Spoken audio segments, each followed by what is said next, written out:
تو اسے پیمانہ امروز و فردا سے نناب جاویداں پہم دماں ہر دم جواں ہے۔ اس میں یہ وقفہ جو ہے خلق الموت والحیات لیبلوکم ایکم احسن عملا، یہ اس جسد کے ساتھ اس روح کا اتصال، اور یہ 30 40 50 60 70 80 100 برس کی عمر، یہ ایک وقفہ ہے، یہ امتحانی وقفہ ہے، تمہیں جانچا جا رہا ہے، پرکھا جا رہا ہے۔ ایکم احسن عملا، اس کو بھی اقبال نے اسی نظم میں خوب بیان کیا ہے کہ قلزم ہستی سے تو ابھرا ہے مانند حباب، اس نیا خانے میں تیرا امتحان ہے۔ اب اگر تو دو چیزیں انسان پر واضح رہیں، اور نہ صرف واضح رہیں، مستحضر رہیں۔ واضح تو ہو جاتی ہے ایک چیز، پھر آدمی بھول جاتا ہے، تو کوئی فائدہ نہیں دیتا اس کے۔ مستحضر ایک یہ کہ اصل زندگی آخرت کی طویل ہے، بل توسرون الحیات الدنیا والآخرۃ خیر وابقیٰ کلا بل تحبون العاجلہ وتذرون الآخرہ، تم اس عاجلہ کو پسند کرتے ہو، اس دنیا کی زندگی کو تم ترجیح دیتے ہو، جبکہ آخرت ہے جو باقی رہنے والی ابدی۔ اگر تو یہ معلوم ہو، جیسا کہ سورہ عنکبوت کی آیت کے حوالے سے میں نے آپ کو آیت سنائی کہ وَمَا هَذِهِ الْحَيَاةُ الدُّنْيَا إِلَّا لَهْوٌ وَلَعِبٌ وَإِنَّ الدَّارَ الْآخِرَةَ لَهِيَ الْحَيَوَانُ لَوْ كَانُوا يَعْلَمُونَ، اصل زندگی جو ہے وہ آخرت کی زندگی ہے، کاش کہ انہیں معلوم ہوتا۔ ایک حقیقت تو یہ معلوم ہو اور مستحضر رہے کہ اصل زندگی آخرت کی زندگی، اور دوسری حقیقت یہ کہ یہ دنیا کی زندگی ایک امتحانی وقفہ ہے۔ قلزم ہستی سے تو ابھرا ہے مانند حباب، اس نیا خانے میں تیرا امتحان ہے۔ یہ مستحضر رہے تو اس کا نتیجہ کیا نکلے گا؟ انسان دنیا پرست نہیں بنے گا۔ متاع ہے دنیا، برتنے کی چیز ہے۔ وما هذه الحیات الدنیا الا متاع، برتنے کی چیز ہے، برتو اسے۔ اب میں یہاں آپ کو کچھ حدیثیں بھی سنا دینا چاہتا ہوں۔ ایک حدیث میں حضور نے عجیب نقشہ کھینچا ہے، مالی ولی دنیا، لوگوں مجھے تمہاری اس دنیا سے کیا سروکار؟ انما مثلی کراکب استظل تحت شجرۃ ثم راح فترکها، میری مثال تو اس سوار کسی ہے جو تھوڑی دیر کے لیے کسی درخت کے سائے میں سستانے کے لیے رک جاتا ہے۔ وہ اس درخت کو اپنی منزل نہیں سمجھتا، اپنا گھر نہیں سمجھتا، تھوڑی دیر کا سستانا ہے، پھر وہ اس درخت کو چھو خیر بات کہتا ہے، اپنا راستہ لیتا ہے، اپنی منزل کی طرف رواں ہو جاتا ہے۔ بس اتنا تعلق، منزل یاد رہے۔ چنانچہ ایک دوسری بڑی پیاری حدیث ہے، بہت مختصر بھی ہے، انما الدنیا خلقت لکم وانتم خلقتم للآخرہ، دیکھو یہ دنیا تمہارے لیے بنائی، خلق لکم ما فی السماوات وما فی الارض، قرآن مجید کہتا ہے۔ اسی لیے میں نے کہا تھا خلافت ہمیں دینی تھی تو سب کچھ ہمارے لیے بنایا گیا، یہ محفل سجائی گئی ہے ہمارے لیے، یہ سب ہمارے لیے بنایا گیا ہے، پورے عالم کو مسخر کیا گیا ہمارے لیے، سخر لکم، سورج بھی چاند بھی ہر چیز تمہارے لیے مسخر۔ انما الدنیا خلقت لکم وانتم خلقتم للآخرہ، لیکن تمہاری تخلیق ہوئی ہے، تمہیں بنایا گیا ہے، تمہیں پیدا کیا آخرت کے۔ یہ منزل یاد رہے، میرا ٹھکانہ وہ ہے، میرا گھر وہ ہے، میری منزل وہ ہے، یہ راہ گزر ہے، یہ سفر ہے، یہ ایک وقفہ ہے، امتحانی وقفہ ہے۔ خلق الموت والحیات لیبلوکم ایکم احسن عملا۔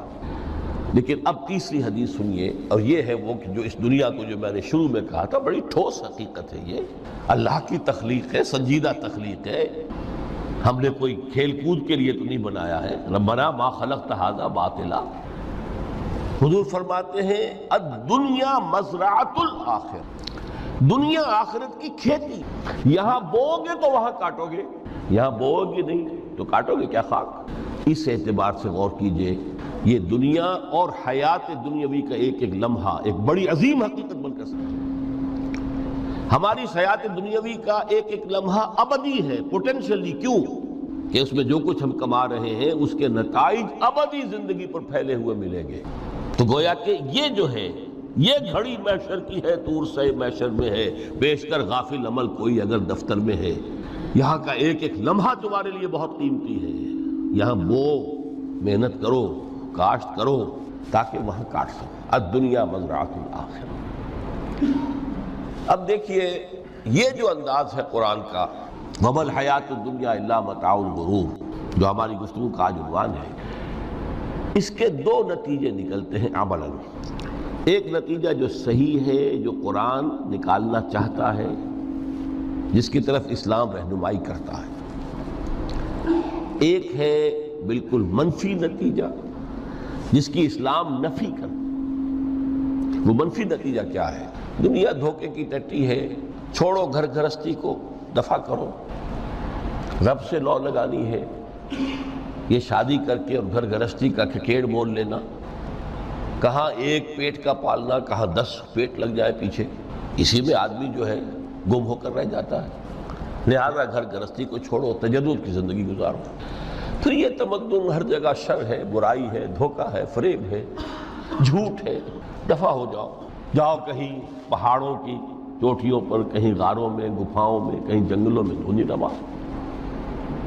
یہ ہے اس کا ایک منطقی نتیجہ جو نکلا ہے دنیا، اور تقریباً تمام مذاہب عالم میں نکلا ہے۔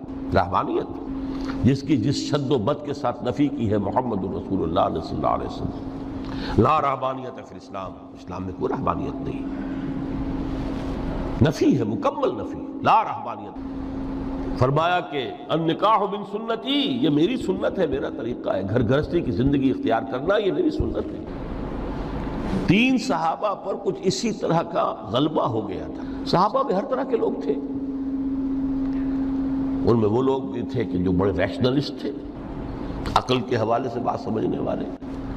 حضرت عمر کو ہم کہہ سکتے ہیں کہ سر خیل تھے ان کی، رضی اللہ تعالیٰ۔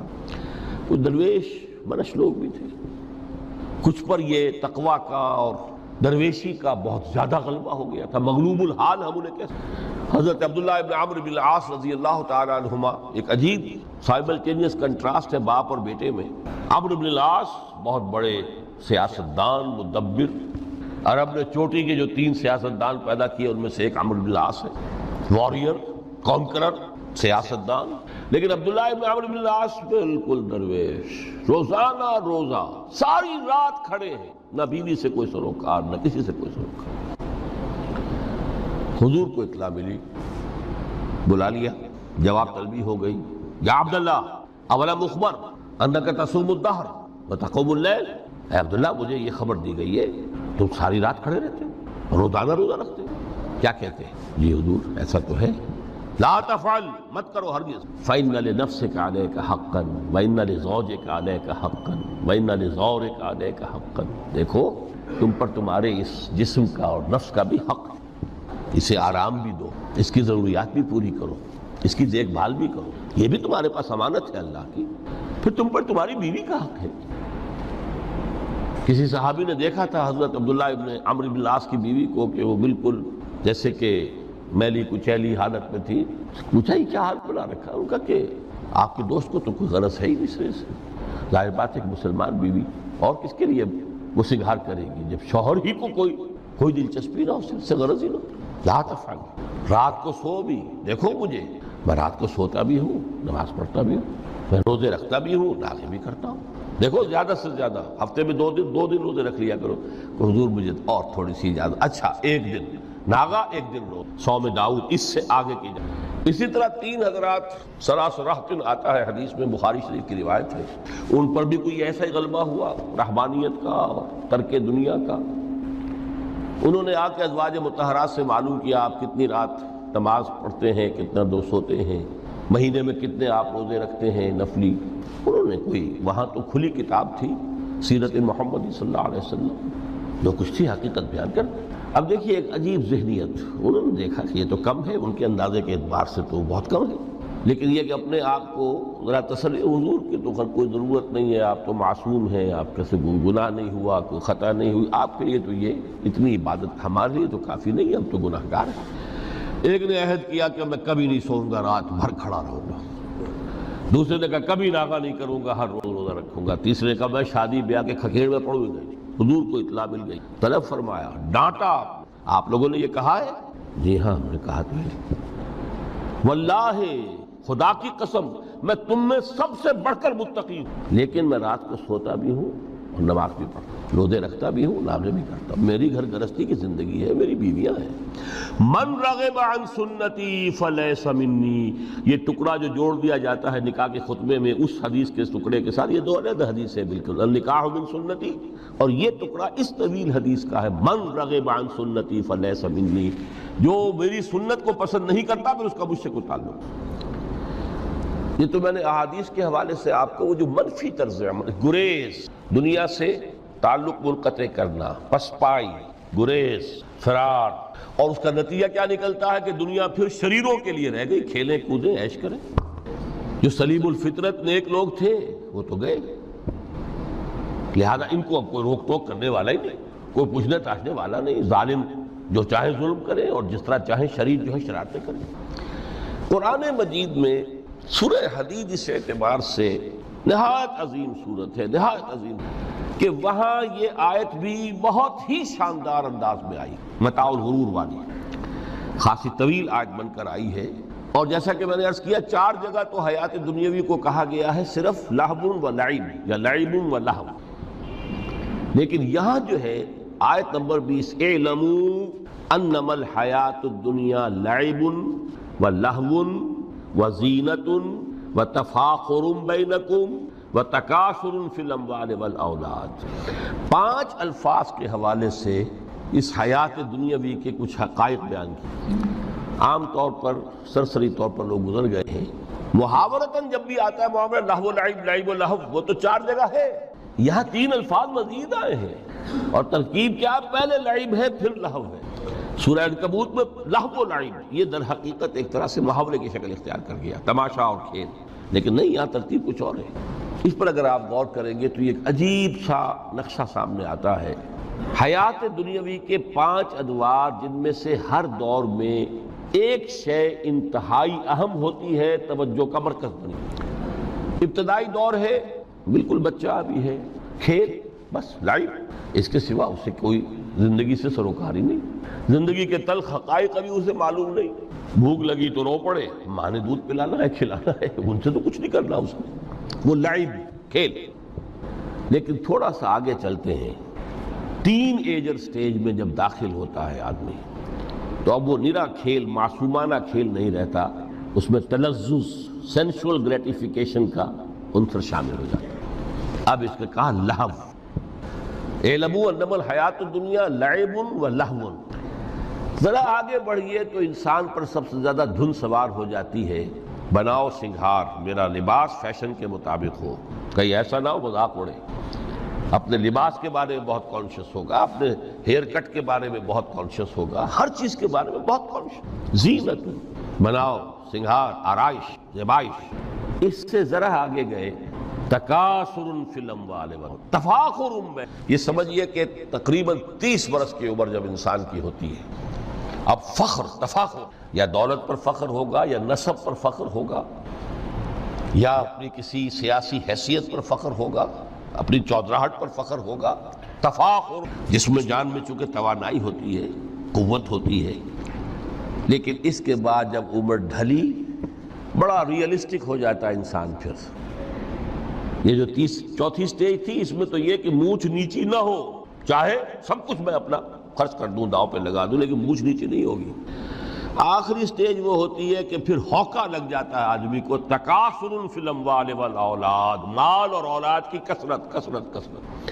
اب یہ ہوتا ہے کہ مونچھ نیچی کیا، مونڈ بھی دی جائے تو کوئی حرج نہیں، مال آنا چاہیے، ویری ریئلسٹ۔ اور اسی حال میں انسان ہوتا ہے، آخری پارے کی صورت نے پھر اس میں ایڈ کر کے اس کے اوپر مہر لگا دی، الہاکم التکاثر حتی زرتم المقابر۔ یہ تکاثر جو ہے پیچھا نہیں چھوڑتا، اتنی دولت بھی ہے کہ آپ کی 10 نسلیں کھا سکے اطمینان سے بیٹھ کر، تب بھی صبر نہیں تھا۔ بڑے میاں کی ٹانگیں جو ہیں وہ قبر میں لٹکی ہوئی ہیں، لیکن تکاثر جو ہے، تکاثر مال، وہ پیچھا نہیں چھوڑتا۔ حتیٰ زرتم المقابر، یہاں تک کہ قبر تک، قبر میں اتار دیا جائے، جب تک ٹانگیں صرف لٹکی ہوئی ہیں اس وقت تک نہیں۔ اس کے بعد تشبیہ دی ہے کہ یہ حیات دنیاوی کا جو ایک سائیکل ہے، اعلموا انما الحیات الدنیا لعب و لہو و زینت و تفاخر بینکم و تکاثر فی الاموال والاولاد۔ اب اس کو کمپیئر کیا ہے پلانٹ کنگڈم میں جو سائیکل چل رہا ہے، یہ ہمارا سائیکل ہے 60-70 برس کا، بچہ پیدا ہوا، خوشیاں منائی گئیں، پھر وہ لڑکپن سے، پھر ٹین ایجر سٹیج سے، پھر جوانی ہے، پھر ادھیڑ عمر ہے، اور پھر بڑھاپا ہے، اور پھر قبر میں اتارا جانا ہے۔ لیکن یہ کہ پلانٹ کنگڈم میں سائیکل چلتی ہے، کمثل غیث اعجب الکفار نباتہ ثم یہیج فتراہ مصفرا ثم یکون حطاما۔ یہ 4 سٹیجز ہیں۔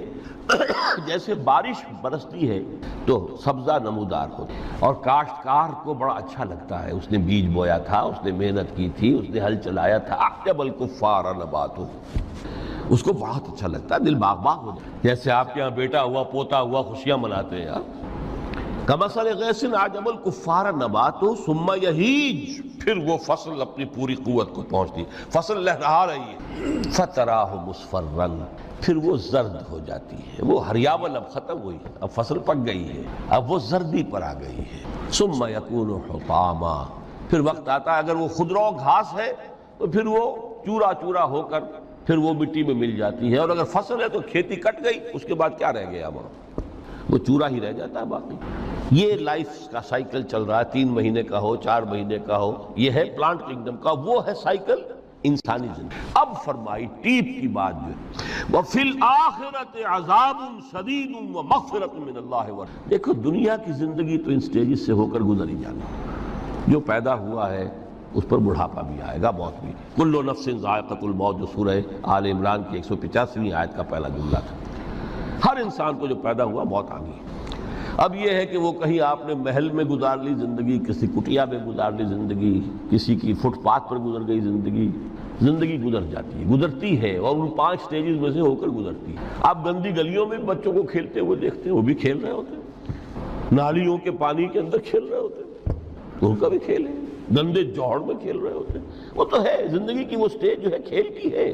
کسی کے پاس بڑے قیمتی کھلونے ہیں، ان سے کھیل رہا ہے، کوئی اس طرح گلی ڈنڈا کھیل رہا ہے یا کچھ اور کھیل رہا ہے، لیکن وہ 5 سٹیجز تو آئیں گی۔ اعلموا انما الحیات الدنیا لعب ولہو وزینۃ وتفاخر بینکم وتکاثر فی الاموال والاولاد کمثل غیث اعجب الکفار نباتہ ثم یہیج فتراہ مصفرا ثم یکون حطاما وفی الآخرۃ عذاب شدید ومغفرۃ من اللہ ورضوان۔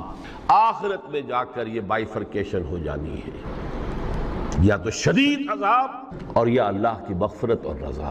Now the choice is yours، اما شاکرا و اما کفورا، فیصلہ تم خود کرو۔ وما الحیات الدنیا الا متاع الغرور، یہاں بھی آخری الفاظ وہ ہے کہ دنیا کی زندگی دھوکے کے سوا کچھ نہیں۔ کیوں؟ اگر تو دنیا کی زندگی میں گم ہو گئے، جیسے کہ اقبال نے کہا ہے کہ کافر کی یہ پہچان کے آفاق میں گم ہے، اور مومن کی یہ پہچان کہ گم اس میں ہے آفاق۔ دنیا میں رہو، طالب دنیا نہ بنو، طالب عقبہ، طالب آخرہ۔ دنیا میں رہو، برتو، استعمال کرو، تمہارے لیے پیدا کیا گیا، بھائی برتو، متاع ہے، برتنے کی شے ہے، ہاں حلال اور حرام کی پابندیاں سامنے رکھو، باقی برتو۔ مطلوب یہ نہ، مقصود یہ نہ، مطلوب آخرہ ہو۔ انما الدنیا خلقت لکم وانتم خلقتم للآخرہ۔ منزل وہ رہے، مستحضر رہے، سامنے رہے کہ میں تو اجنبی ہوں، یہاں یہ میرا وطن نہیں ہے۔ الدنیا سجن المومن و جنت الکافر، جیسے کسی پرندے کو کسی پنجرے میں بند کر دیا گیا ہو، اس طرح ہمیں اس دنیا میں بھیج دیا گیا، اللہ کی مرضی ہے، اس نے بھیجا ہے۔ جب تک وہ چاہتا ہم رہیں گے یہاں، لیکن ہمارا دل یہاں نہیں لگے گا۔ بازار سے گزرا ہوں، خریدار نہیں، طالب دنیا، تب تو یہ کوئی دھوکے کا سودا نہیں، وطن نہیں، بالکل نہیں۔ حضور نے خود فرمایا مجھے تمہاری اس دنیا میں سے فلاں فلاں چیزیں بہت پسند ہیں، اور کس قدر ریئلسٹک ہیں۔ آپ نے عورتوں کے بارے میں فرمایا مجھے اس دنیا سے پسند ہے عورت، کوئی تصنع اور کوئی بھی تکلف اور کوئی خلاف فطرت بات نہیں کی محمد رسول اللہ صلی اللہ علیہ وسلم۔ آنکھوں کی ٹھنڈک میری نماز میں ہے، مجھے خوشبو پسند ہے، عورت کی طرف بھی آپ کا رجحان تھا۔ قرآن مجید میں آتا ہے اے نبی اب کوئی اور نکاح آپ نہیں کریں گے، وَلَوْ أَعْجَبَتْكَ حُسْنُهُنَّ، چاہے ان کا حسن جو ہے وہ آپ کو اچھا لگے، اب اجازت نہیں ہے مزید، بس فل سٹاپ، جتنے نکاح ہو چکے ہو چکے۔ تو یہ دنیا کو حضور نے صلی اللہ علیہ وسلم دنیا پر سوار رہو، دنیا کو اپنے اوپر سوار نہ ہونے دو، بس بات صرف یہ ہے۔ کافر کی یہ پہچان کہ آفاق میں گم ہے۔ اسی لیے سورہ کہف کا ایک مرکزی مضمون ہے، پہلے رکوع میں بات آتی ہے اِنَّا جَعَلْنَا مَا عَلَى الْأَرْضِ زِینَةً لَهَا، لنبلوہم ایہم احسن عملا۔ ہم نے اس دنیا پر جو کچھ ہے، یہ اسکائی اسکریپرز بن گئے ہمارے زمانے میں، اور یہ شاندار بلڈنگز ہیں، اور یہ کچھ ہے، ہم نے زینت اور زیبائش اور آرائش بنا دیا ہے تاکہ آزمائیں، انہی کے حسن کے شکار ہو جاتے ہو اور ان کے پرستار بن کر رہ جاتے ہو۔ رخ روشن کے آگے شمع رکھ کر وہ یہ کہتے ہیں ادھر جاتا ہے دیکھیں یا ادھر پروانہ آتا ہے، پھر بھی اللہ ہی کے عاشق بنے رہو، اللہ ہی سے محبت کرو تو کامیاب ہو گئے، دنیا کو برتو۔ اگر دنیا یہ عروس ہزار داماد جو اگر کہیں یہ محبوبہ بن گئی تو گئے، ختم۔ اچھا دیکھیے اس سورہ حدید میں اب یہ دنیا کی حقیقت کو اس طرح بیان کر کے دو نتیجے جو اس سے نکلتے ہیں ان کو علیحدہ علیحدہ بیان کر دیا۔ ایک نتیجہ جو میں بیان کر چکا، رہبانیت، ترک دنیا، اس کی نفی کرتے ہوئے فرمایا وَلَقَدْ أَرْسَلْنَا نُوحًا وَإِبْرَاهِيمَ وَجَعَلْنَا فِي ذُرِّيَّتِهِمَا النُّبُوَّةَ وَالْكِتَابَ فَمِنْهُمْ مُهْتَدٍ وَكَثِيرٌ مِّنْهُمْ فَاسِقُونَ ثُمَّ قَفَّيْنَا عَلَىٰ آثَارِهِمْ بِرُسُلِنَا وَقَفَّيْنَا بِعِيسَى ابْنِ مَرْيَمَ وَآتَيْنَاهُ الْإِنجِيلَ وَجَعَلْنَا فِي قُلُوبِ الَّذِينَ اتَّبَعُوهُ رَأْفَةً وَرَحْمَةً وَرَهْبَانِيَّةً ابْتَدَعُوهَا مَا كَتَبْنَاهَا عَلَيْهِمْ۔ اصل مضمون یہ تھا جس کے لیے تمہید اتنی لمبی باندھی، ہم نے نوح کو بھیجا، ابراہیم کو بھیجا، ان کی اولاد میں ہی نبوت اور کتاب رکھ دی، پھر ان کے نقش قدم پر ہم نے اٹھایا عیسیٰ ابن مریم کو، انہیں انجیل دی، اور جو لوگ ان پر ایمان لائے ان کے دلوں میں رحمت اور رافت کے جذبات پیدا کر دی، انسانی ہمدردی۔ حضرت عیسیٰ کا جو اپنا مزاج تھا، ظاہر بات ہے کہ آپ کے حواریین اور آپ پر ایمان لانے والوں میں اسی کا ایک عکس پیدا ہونا تھا، لہذا وہ ایک خاص کیفیت، لیکن فرمایا ایک شے کو انہوں نے بدعت کے طور پر ایجاد کر لیا، وَرَهْبَانِيَّةً ابْتَدَعُوهَا مَا كَتَبْنَاهَا عَلَيْهِمْ، رہبانیت کی انہوں نے بدعت ایجاد کر لی، یہ انہوں نے کی، ہم نے یہ ان پر فرض نہیں کی۔ یہ ہے وہ منفی نتیجہ، گریز، خانقاہوں میں جا کر بیٹھ جاؤ، موناسٹسزم، تجرد کی زندگی گزارو، نتیجہ اس کا کیا نکلتا ہے کہ بظاہر راہب اور راہبائیں رہ رہی ہیں اور رہ رہے ہیں، اور اندر جو حرام کاری کے بازار چل رہے ہیں، اور تہخانوں کے اندر حرامی بچوں کی قبروں کے قبرستان بنے ہوئے۔ ہسٹری آف کرسچین موناسٹسزم پر کتابیں پڑھ لیجیے، خود انہوں نے اپنے سارے جو ہیں بخیے ادھیڑ کر خود رکھ دیے۔ یہ رہبانیت، یہ اسلام کا راستہ نہیں ہے۔ احادیث کے حوالے سے میں آپ کے سامنے پہلے بیان کر چکا ہوں، میں بعد میں تھوڑا سا عرض کروں گا کہ ہمارے ہاں بھی یہ رسم کیوں آئی اور کیسے آئی۔ الحمدللہ اس درجے میں نہیں آئی جس درجے میں کہ کرسچینٹی میں آئی ہے، الحمدللہ ثم الحمدللہ، لیکن کسی درجے میں اگر آئی ہے تو کیوں آئی ہے یہ میں بعد میں عرض کروں گا۔ لیکن اس کا مل حیات الدنیا الا متاع الغرور کا دوسرا نتیجہ کیا ہے؟ پہلا نتیجہ تھا گریز کا، پسپائی کا، فرار کا، معاشرے سے نکل بھاگنے کا، تاکہ معاشرے میں اشرار کھل کھیلیں، جو چاہیں کریں۔ ایک راستہ یہ ہے، ترک دنیا کے معنی ہیں ترک لذات دنیا، آسائشوں کو ترک کرنا، سختیاں جھیلنا، کس لیے؟ تاکہ دنیا سے ظلم کا خاتمہ، باطل کا تختہ الٹ دیا جائے، ظلم کا استیصال۔ ظاہر بات ہے ظالم آسانی سے ظلم نہیں چھوڑے گا، ایکسپلائٹر وعظ و نصیحت سے اپنے ایکسپلائٹیشن سے باز نہیں آئے گا۔ شاذ ہوتے ہیں اس طبقے کے اندر بھی یقیناً کچھ سلیم الفطرت لوگ ہوتے ہیں، جیسے طبقہ اشرافیہ سے تھے حضرت ابوبکر رضی اللہ تعالیٰ عنہ، سلیم الفطرت انسان تھے، وہ کوئی غلاموں کے طبقے سے تو نہیں تھے، کوئی فقراء کے مساکین کے طبقے میں سے نہیں تھے، اونچے طبقے میں سے تھے، عشرہ مبشرہ اکثر و بیشتر اس طبقے سے تھے۔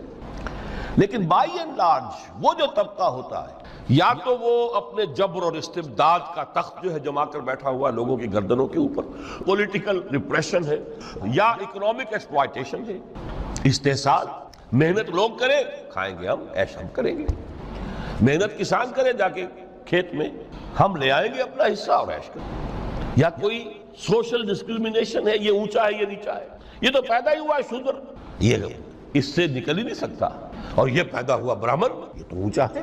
اس تینوں قسم کے ظلم، اس کا خاتمہ کرنا، اس کے لیے جد و جہد کی ضرورت، جہاد قتال کی، اور جہاد و قتال آپ نہیں کر سکتے جب تک کہ لذات دنیاوی سے کنارہ کشی نہ کریں، جب تک کہ اپنی بیلٹ کو ٹائٹ نہ، جب تک کہ اپنی ضروریات زندگی کو کم نہ کریں۔ ضروریات زندگی کم کریں گے تو تفریغ الاوقات ہوگا، جو تبلیغی بھائیوں کی اصطلاح ہے، بہت اہم ہے، اپنے وقت کو فارغ کر سکیں۔ اس وقت کو فارغ کریں گے تو پھر وہ جد و جہد، وہ محنت، وہ جہاد، اس کے لیے آپ کے پاس وقت ہوگا، اس کو آپ لگا سکیں۔ پھر اس میں جب سخت سے سخت منزلیں آئیں گی تو اس میں میدان میں مقابلہ بھی ہوگا، جان کی بازی بھی کھیلنی پڑے گی، اس میں قید و بند کا وقت بھی آ سکتا ہے۔ 3 برس تک اگر محمد عربی صلی اللہ علیہ وسلم پورے خاندان بنی ہاشم کے ساتھ بدترین اسیری سمجھ لیجئے شیب بنی ہاشم میں جو رہیں، یہاں تو اسیروں کو آپ راشن تو دیتے ہیں، کھانا تو دیتے ہیں، وہاں تو اصل جو ہے وہ تو دونوں طرف سے گھاٹی کا منہ بند کر دیا گیا تھا، سیل تھی کہ کوئی شے جو ہے وہ جانے نہ پائے اندر۔ 3 برس،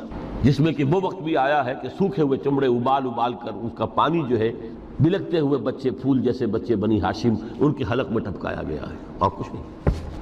کچھ تھے لوگ، حکیم بن حزام جیسے رضی اللہ تعالیٰ عنہ، بعد میں ایمان بھی لے آئے۔ حضرت خدیجہ رضی اللہ تعالیٰ عنہ کے چونکہ وہ قریبی رشتہ دار تھے، وہ پہاڑ کو کراس کر کے چوٹی پر سے اتر کر کچھ کبھی کبھی کھانے پینے کی چیز پہنچا دیتے تھے۔ یہ سارے مراحل آئیں گے۔ یہ جو ہے یہ مثبت ہے، ترک دنیا وہ نہیں۔ ترک دنیا سے مراد دنیا کی لذتوں سے، دنیا کی آسائشوں سے، ان سے آدمی اپنے آپ کو پیچھے ہٹائے، ان کو چھوڑے، ان کو ترک کرے، تاکہ اپنا وقت، اپنا مال، اپنی صلاحیتیں صرف کر سکے کس کام کے لیے۔ اب اس کے لیے دیکھیے آیت نمبر 25 ہے یہ سورہ حدید کی۔ لَقَدْ أَرْسَلْنَا رُسُلَنَا بِالْبَيِّنَاتِ، ہم نے اپنے رسولوں کو بھیجا واضح چیزوں کے ساتھ۔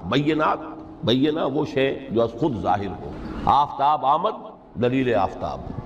جب سورج طلوع ہو گیا وہ خود اپنے وجود پر دلیل ہے، اس کے لیے کسی اور اضافی دلیل کی ضرورت نہیں کہ سورج موجود ہے، وہ تو ہے، سب کو نظر آ رہا ہے۔ تو بینات سے مراد معجزے بھی ہیں، اور وہ تعلیم جو ہے بنیادی دین کی کہ جو فطرت انسانی کی جانی پہچانی ہوئی شے ہے، دونوں پر اس کا اطلاق ہو جائے گا۔ لَقَدْ أَرْسَلْنَا رُسُلَنَا بِالْبَيِّنَاتِ وَأَنزَلْنَا مَعَهُمُ الْكِتَابَ وَالْمِيزَانَ، اور ہم نے ان کے ساتھ کتاب اتاری، میزان اتاری۔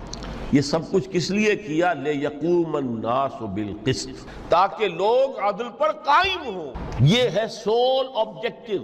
یہ نہیں بس ہماری کتاب پڑھ لیا کرے، ختم قرآن ہو گیا، اللہ دعا مانگ لی، چھٹی۔ قائم کرو اس کو، وہ میزان عدل نصب کرو، ہر ایک کو وہی تل کر ملے جو اس کا حق ہے، اور ہر ایک سے وہ لیا جائے تو اس کے ذمہ واجب ہے۔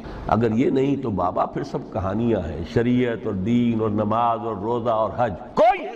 اچھی طرح سن لیجئے میری بات، قرآن مجید میں کہلوایا گیا حضور سے، قُلْ يَا أَهْلَ الْكِتَابِ لَسْتُمْ عَلَىٰ شَيْءٍ حَتَّىٰ تُقِيمُوا التَّوْرَاةَ وَالْإِنجِيلَ وَمَا أُنزِلَ إِلَيْكُم مِّن رَّبِّكُمْ۔ اے نبی ان سے کہہ دیجئے، اے کتاب والو تمہاری کوئی حیثیت ہی نہیں، ہماری نگاہوں میں تمہارا کوئی مقام ہی نہیں، جب تک کہ تم قائم نہیں کرتے تورات کو اور انجیل کو اور جو کچھ کے نازل کیا گیا تمہاری طرف، تمہارے رب کی طرف سے۔ قائم کرو، پھر آؤ ہم سے بات کرو، ہم سے دعا کرو، ورنہ دفع ہو جاؤ۔ Nothing doing. They don't care for you. لستم علی شیء حتی تقیموا التوراۃ والانجیل وما انزل الیکم من ربکم۔ اب قانون خداوندی تو بدلتا نہیں ہے، نہ فرام پرسن ٹو پرسن، نہ فرام نیشن ٹو نیشن، نہ فرام امہ ٹو امہ، اٹل ہے۔ وَلَن تَجِدَ لِسُنَّتِ اللَّهِ تَبْدِيلًا وَلَن تَجِدَ لِسُنَّتِ اللَّهِ تَحْوِيلًا۔ سنت اللہ تو ایک ہے۔ اب اس آیت کو ذرا پڑھیے، قُلْ يَا أَهْلَ الْقُرْآنِ لَسْتُمْ عَلَىٰ شَيْءٍ حَتَّىٰ تُقِيمُوا الْقُرْآنَ وَمَا أُنزِلَ إِلَيْكُم مِّن رَّبِّكُم۔ کہہ دو اے محمد کہ اے قرآن والو تمہاری کوئی حیثیت نہیں جب تک کہ تم قرآن کو قائم نہیں پڑھ لو اور اس کے قرات کے مقابلے منعقد کرا لو اور سونے کے تاروں سے اسے لکھ لو اور اس کو جو چاہو کر لو، کوئی حیثیت نہیں۔ قائم کرو اس قرآن کو، اس کے نظام کو، اس کے قانون کو، جو حضرت ابوبکر نے فرمایا تھا، پہلا خطبہ جو دیا ہے آپ بیعت خلافت کے بعد، تم میں ہر قوی میرے نزدیک ضعیف ہوگا جب تک کہ اس سے حق وصول نہ کر لوں، اور ہر ضعیف قوی ہوگا جب تک کہ اسے اس کا حق دلانا دوں۔ سورہ شورى میں حضور سے کہلوایا گیا، قل وَأُمِرْتُ لِأَعْدِلَ بَيْنَكُمْ، مجھے یہ حکم ہوا ہے کہ میں تمہارے مابین عدل قائم کروں۔ میں واعظ بن کر نہیں آیا، میں بدھ مت کے بھکشو بنانے کے لیے نہیں آیا تمہیں۔ ہاں انقلابی عمل میں ایک مرحلہ آتا ہے، بدھ مت کے بھکشو بننا پڑتا ہے کچھ عرصے کے لیے، تیاری کا مرحلہ، وہ میں ابھی بعد میں ذرا بیان کر دوں گا، لیکن مستقل نہیں ہے یہ بدھ مت کے بھکشو۔ یہ بدمعاش جس طرح چاہیں کھل کھیلیں، ظالم جس طرح چاہیں لوگوں پر ظلم کرتے رہیں، تشدد اور جبر کا جس طرح سے چاہے معاملہ کریں، استحصالی نظام جس طرح ہوتا ہے چلتا رہے۔ شاہ ولی اللہ دہلوی رحمۃ اللہ علیہ کے الفاظ میں، انسانوں کی عظیم اکثریت ڈھور ڈنگر بن جائے، صبح سے لے کے شام تک کمر توڑ دینے والی مشقت کے بعد بمشکل 2 وقت کی روٹی ملتی ہو، اس کا کبھی خیال اسے اللہ کا آئے گا؟ کبھی اللہ سے لو لگا سکے گا؟ دنیا نے تیری یاد سے بیگانہ کر دیا تو اس سے بھی دل فریب ہے غم روزگار کے۔ اس لیے حضور نے فرمایا کاد الفقر ان یکون کفرا، یہ فقر جو ہے یہ تو انسان کو کفر تک پہنچانا۔ عدل قائم کرو۔ تو دیکھیے یہ آیت انتہائی گمبھیر آیت ہے قرآن مجید کی سورہ حدید کی، جس طرح وہ آیت متاع الغرور والی جس شان کے ساتھ سورہ حدید میں آئی ہے، اعلموا انما الحیات الدنیا لعب ولہو وزینۃ وتفاخر بینکم وتکاثر فی الاموال والاولاد کمثل غیث اعجب الکفار نباتہ ثم یہیج فتراہ مصفرا ثم یکون حطاما وفی الآخر عذاب شدید ومغفرۃ من اللہ ورضوان وما الحیات الدنیا الا متاع الغرور۔ لیکن اس کا نتیجہ کیا نکلنا چاہیے؟ لقد ارسلنا رسلنا بالبینات وانزلنا معهم الکتاب والمیزان لیقوم الناس بالقسط۔ Now prepare for the shock۔ میرے نزدیک میرے علم کی حد تک شاید دنیا کی کوئی انقلابی کتاب نہ ہو جس نے اس قدر عریاں طور پر کھل کر یہ کہا ہو کہ ظالموں کی سرکوبی کرو، کچلو ان کے۔ وانزلنا الحدید، ہم نے لوہا بھی اتارا ہے۔ ایک وقت آتا ہے ظلم نہیں ختم ہوتا جب تک کہ لوہے کی طاقت ہاتھ میں نہ آئے۔ انزلنا الحدید، ہم نے صرف کتاب ہی نہیں اتاری ہے، لوہا بھی اتارا ہے۔ فیہ باس شدید، اس میں جنگ کی صلاحیت، ومنافع للناس، لوگوں کے لیے کچھ اور منفعتیں بھی ہیں، کوئی توا پرات چمٹا یہ بھی بنا لو، ٹھیک ہے، لیکن اصلاً یہ اسلحہ کے لیے۔ وانزلنا الحدید، اسی تو سورہ حدید کا نام حدید ہے۔ فیہ باس شدید ومنافع للناس ولیعلم اللہ من ینصرہ ورسلہ بالغیب۔ اللہ دیکھنا چاہتا ہے کون ہے اس کے وفادار بندے جو اس لوہے کی طاقت کو ہاتھ میں لے کر مدد کرتے ہیں اس کی اور اس کے رسولوں کی غیب میں ہونے کے باوجود۔ ان اللہ قوی عزیز، ویسے اللہ قوی ہے، عزیز ہے، آنے واحد میں کفر کو ختم کر دے جب چاہے، آنے واحد میں ظالموں کا ظلم جو ہے وہ ختم کر کے رکھ دے، وہ سب کچھ کر سکتا ہے۔ لیکن پھر تمہاری آزمائش کیسے ہوگی؟ کیسے معلوم ہوگا ہوز ہو، کس کا کیا مقام تھا، کس کے پاس کتنا یقین کا سرمایہ تھا، کس کے ایمان کی گہرائی اور گہرائی کا کیا عالم تھا، کس نے ہمارے دین کے لیے کیسی کیسی قربانیاں جھیلی ہیں۔ یہ ہے ترک دنیا جو موسٹ پروفاؤنڈ نتیجہ خیز ہے، خیر کو وجود میں لانے کے لیے ہے، لیکن اس کی مثالیں موجود ہیں۔ حضرت مصعب بن عمیر رضی اللہ تعالی عنہ، ایام جاہلیت میں کہا جاتا ہے ان کا جوڑا جو ہے شام سے تیار ہو کر آتا تھا، جیسے کبھی مشہور ہے کہ پنڈت نہرو کا بھی کپڑے سل کر آتے تھے پیرس سے۔ موتی لال نہرو کا بیٹا، اور موتی لال نہرو وہ تھا کہ وائس رائے کی پہلی کار آئی ہے ہندوستان میں تو دوسری کار موتی لال کی آئی، اس کا بیٹا، اس کے کپڑے پیرس سے سل کر آتے۔ مصعب بن عمیر کے کپڑے شام سے تیار ہو کر، اور وہ ہمیشہ عطر میں بسے ہوئے ہوتے تھے۔ یہاں سے گزر گئے، معلوم ہوا کہ پوری گلی جو ہے وہ مہک، معلوم ہو جائے کہ مصعب گزرا ہے یہاں۔